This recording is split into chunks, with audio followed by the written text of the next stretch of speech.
You want to move to this side a little bit now. Because if the light is on you. There. No.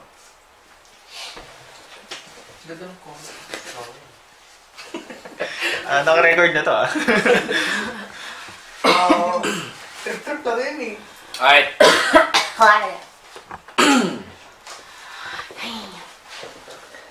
Both sessions with Mightymoxx, and you're still with my special guest, Mix VJ. Hello. Michelle. Hello. Alright, we were talking about your experience with Amazing Race Singapore. What's your laughing? What's your laughing about? Okay, Mix, sorry, Mix. Siyempre Mix na yun. Amazing Race Asia. Wait. Okay, she just had half pa lang, half ng baso pa lang ng coffee, and she's like that. So, expect a wilder show from here on. You stop it. Stop it.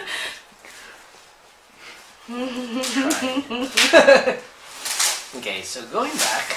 Yeah. Stop. What?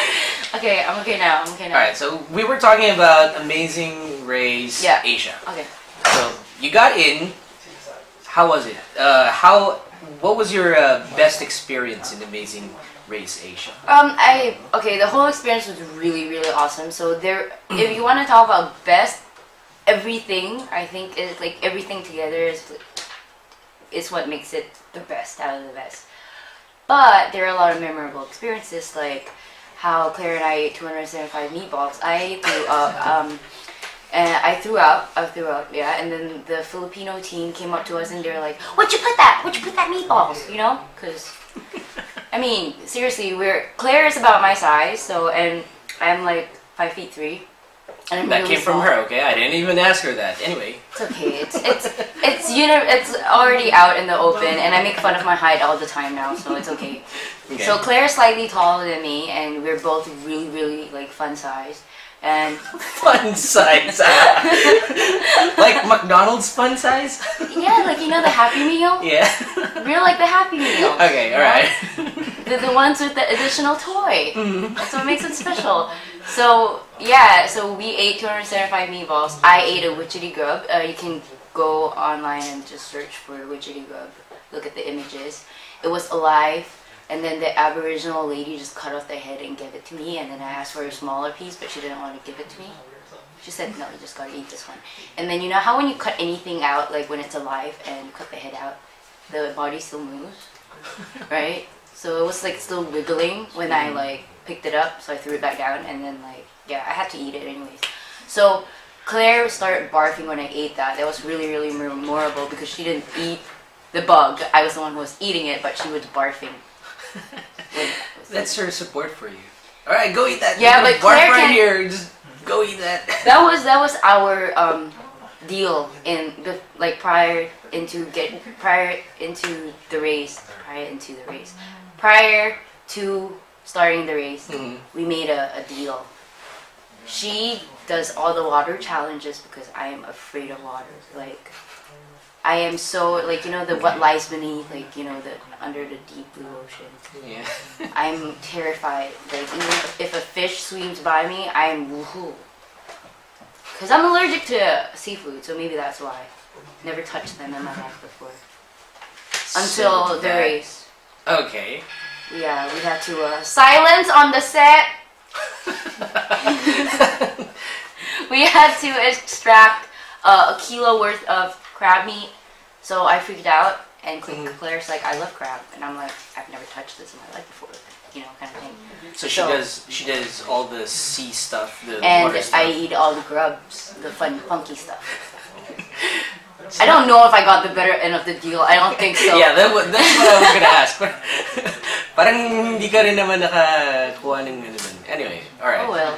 So, the Amazing Race is it's a big thing because people watch that and they just find entertainment in that. Because, I'd like to be in an Amazing Race because you get to travel, you get to try a lot of stuff. What was that one thing that if you were given the chance to go back to, what was that one thing that you want to change in that show that you did? There are two parts of the show where I figured, like, thinking back, we could have done a little bit better.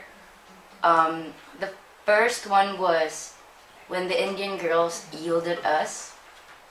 Yield? Yield? Yield. Yeah, it's basically when you yield a team because you.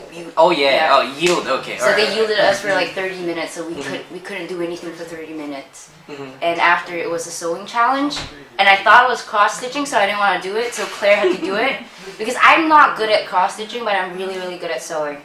So it turns out that was a sewing challenge, and I'm like, okay, Claire does not know how to use a sewing machine. I have sewn, like, before getting into the race, like, I was sewing non-stop, right? Because my parents own an apparel company. So, like, I was just helping them sew, like, tags and stuff. So I was just sewing. And I'm really good at it, right? Yeah. So I so you sew. And, yeah, so that was one, like, I mean, Claire did really well. Even though we got yielded, we didn't get, like, not even second last. We got, actually, like, we were the top half still. So we came in pretty early, I think, and it was really good because for a team that got, like, stopped from the race for 30 minutes, that was really good. But, I was thinking if I did the sewing, maybe we could have done a little bit better. Okay, so that was one, and then the second one was actually the reason why we didn't even win in the first place. That was really, really harsh. We were in Korea, and, I've flown to so many places before, and I've been to so many countries, and I have so many experiences when it comes to flights, airports, and stuff. But it just so happens that one day we messed up really bad. And in the Korean airport, we were booked, right? We were booked, like, we had reservations for 2 flights. The 5 a.m. flight and also the 12 midnight flight. We couldn't get into the 12 midnight flight. We were begging and begging and begging, but we couldn't get in. They said no, they can't, even though we know that they could have done something, but they didn't want to because they were lazy. And the 5 a.m., so we had to go for the 5 a.m. So we were booked on the 5 a.m., but then they're like, oh no, you didn't pay on the phone, so you have to pay because we don't have a counter here that allows you to pay. Which airport would not have a counter for you to pay for your flight? What about walking? Basically, we ended up not getting onto that flight, and we had to fly to Bangkok and find a flight to Singapore somehow. So basically we flew to Bangkok not knowing if there were any flights in the morning to Singapore, but we did because I know that there are flights from Bangkok on the budget airlines. So that's why we did. We touched down at 10:30. So everyone else was already ahead of us. So it was harsh. Yeah. It's even like, it's amazing. That's why they call it the amazing race. Yeah, right? Amazingly frustrating. It's just amazing how, like, Claire and I even got to second place because Claire and I were so sure that everyone had already checked in, like, already completed the race. They were just waiting for us because it was the final leg. They can't go like, okay, your race is done. Yeah, it's over. What did Amazing Race do for you? From Singapore to here in the Philippines, what did it lead to? Something bigger? Did it lead to another opportunity? What did it do for you? You mean the Amazing Race? Yeah. Okay. Well, there was a leg in the Philippines, but because we didn't really stay in Manila, we had to take a 9-hour bus ride to Legazpi. Welcome to the Philippines, like, basically. Yeah. Yeah, and then, like, we didn't really see much, but after the race, we became really close friends with the Philippine team. So we flew here, like me and Team Hong Kong and Team Malaysia, flew here for one of the Team Philippine, one of the girls' birthdays. So when I booked it this time, I told my parents, I'm like, you know what, Mommy, Daddy? I'm just gonna live back there. I think I'm moving to the Philippines. They're like, huh, what? I'm like, yeah, I just booked the flight there again. Like, oh, okay. So how long are you staying there? 3 months? Like, huh? 3 months? I thought are you going back for a holiday? No, no, no. Like, I think I'm gonna stay there. They're like, okay, still 3 months. I was like, yeah, 3 months, 3 months. Okay. And for the record, how long have you been here? 2 years, right? When you got here to the Philippines, what was the first thing that was on your mind?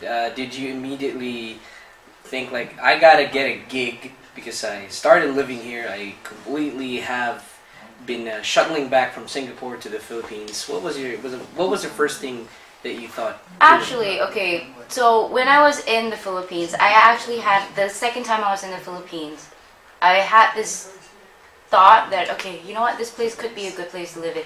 But I just sort of like brushed it away, right? Until I bought the third flight, and that's where I'm like, okay, looks like I'm doing this, right? Just because like I just wanted to like just get out of Singapore because of the after race depression. Mm-hmm. Because, you know, can you imagine a whole month of like Frustrating, racing? And then after, like, one day, right, you go home and you sleep and you wake up and you're like, okay, I gotta race. No, I don't. Oh, what do I do? You know, like, you don't know what to do after a race, so you know, you tend to get into a depression, like, you want to do more in your life. Yeah. So that's why I moved. This And- is the post-show stress. Yeah, right? And then- post-show stress. So I did that, and within the week, yeah, so I went for the casting, and I got it. I got the commercial, Which was? which was the Globe commercial, the tattoo, the pinakamabilis na tattoo. That one. Which apparently is... Anyway. The first few lessons I learned was, hello, hello po. That's not Filipino. Po is Filipino, but... And then, so, For guess Chinese, that... that's a last name. No, just kidding. Po is Anyway. not a last name. And then, Anyway. I also learned, they taught me, I do not understand, hindi ko naiintindihan. And, no, walang po, walang po. So, I was like chilling out, my friends brought me to Divisoria, and I'm like, okay, shop, right? And then they're like coming to me, and they're like, oh, mom, bili. I'm like, DVD, and I'm like, okay. And then this guy with the tricycle or something wanted to fetch us somewhere, and I'm like, what does he want? What does he want from me? You know, because he's just following me. So I'm like, hindi ko naintindihan. And then he's like, marunong ka pala!